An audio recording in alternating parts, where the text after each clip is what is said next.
Fireside Games presents Munchkin Panic, A Peek Under the Helmet, a behind-the-scenes look at the making of Munchkin Panic. Munchkin Panic, available October 2014, is the latest addition to the Panic line from Fireside Games.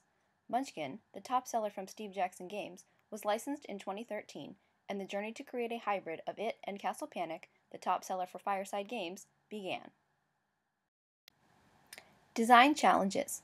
Game design is always an iterative process, and mixing these two worlds was its own challenge, requiring many attempts to find the balance. At first it had too much Munchkin, then it had too little Munchkin. The last prototype was just right. The goal of Munchkin Panic remains the same as that of Castle Panic. Slay all the monsters, have at least one tower still standing, and have the highest trophy point count to become the Master Munchkin. The big question was how to integrate a game about backstabbing with a game about cooperation.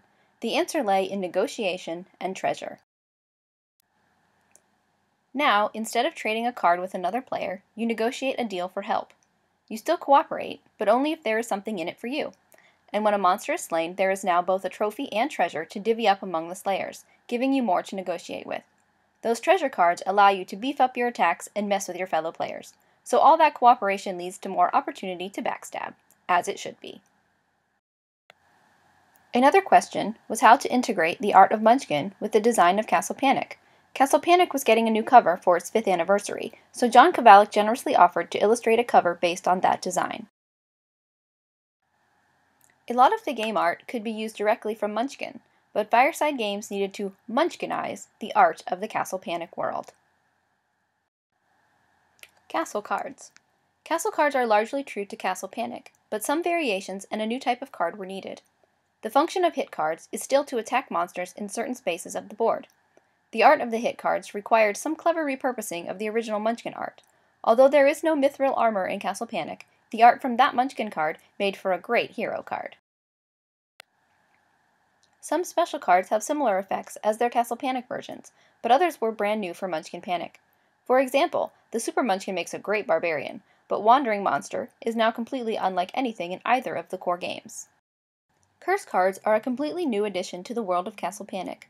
While the artwork was easily picked up from Munchkin, the gameplay had to change dramatically to fit this new hybrid world.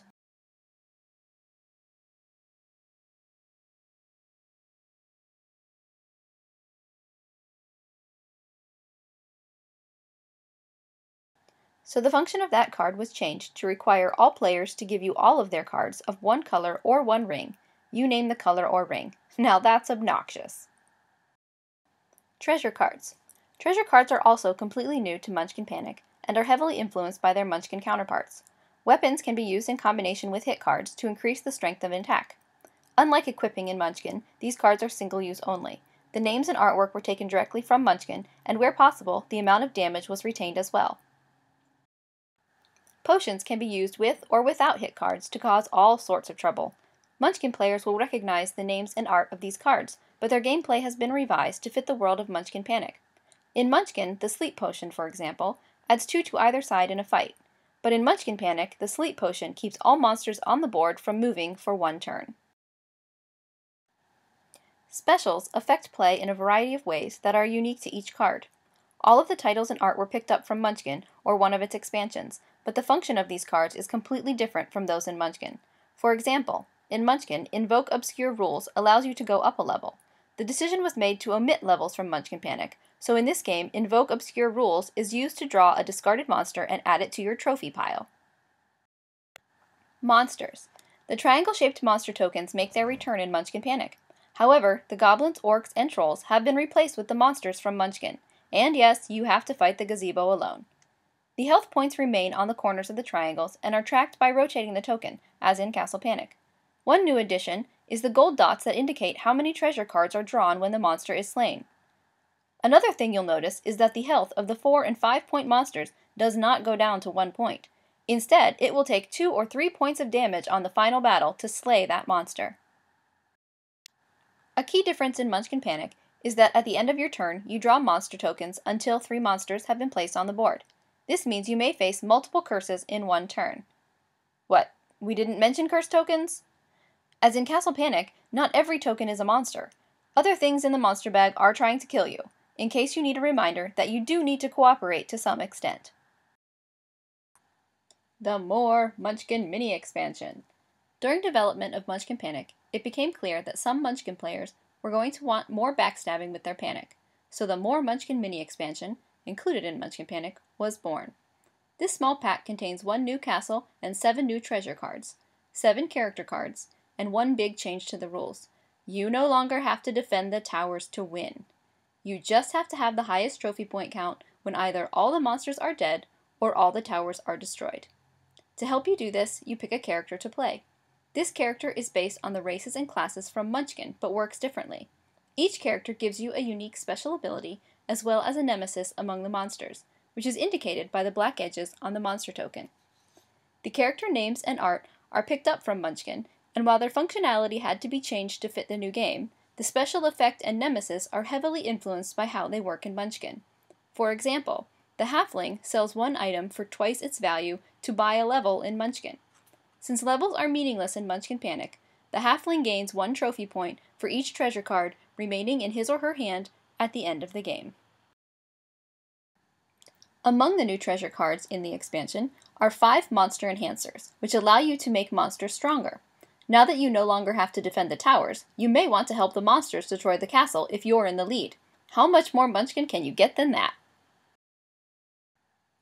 How Munchkin Panic is different from Castle Panic. Munchkin Panic plays like a ramped-up version of the Master Slayer variant of Castle Panic. It features the monsters from Munchkin. There is a whole new deck of treasure cards that borrows from Munchkin and helps you fight monsters and backstab your fellow players. You get treasure cards when you slay monsters, and you keep slain monsters as trophies that are used to add up victory points at the end of the game. There are new cards in the castle deck with new effects, including curse cards that you can play against other players for your own benefit. Castle and treasure cards can be combined in a variety of ways. The higher value monsters must be hit multiple times in the same turn to finish them off. There is no longer a trade cards phase. Instead, players negotiate for help. The castle walls cannot be rebuilt. Each player's turn ends by placing 3 monsters on the board, instead of just drawing and resolving 2 monster tokens. This may mean that many curse tokens have to be resolved before the 3 monsters are placed. The included More Munchkin Mini expansion dramatically changes the game.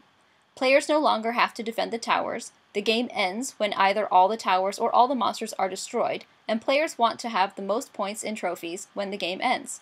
Each player plays a unique character, each with a special ability and nemesis. There are monster enhancer cards that make a monster strong and give a player treasure when played. The More Munchkin Mini expansion is optional and gives players the ability to modify the amount of backstabbing in their game. How Munchkin Panic is different from Munchkin. There are no levels, races, classes, or sex. The goal of the game is to have the most trophy points when the game ends. All cards are played as one-shots, even equipment. Items no longer have a gold value. There is no selling. There's no knocking on the door, running away, or bad stuff. You can make only 1 negotiation per turn. You don't die individually. When you slay monsters, you have to have the right cards for where the monsters are located on the board. You are usually facing more than 1 monster on your turn. You are balancing defense of the castle with racking up trophies within the standard version of the game. Oh, and the game comes with this really cool frosted purple Munchkin D6 that you can't get anywhere else. You're welcome. Fireside Games extends a big thank you to all the folks who helped us create Munchkin Panic. Copyright 2014 Fireside Games LLC. Munchkin Panic, Castle Panic, and all company logos and slogans are trademarks or registered trademarks of Fireside Games, all rights reserved.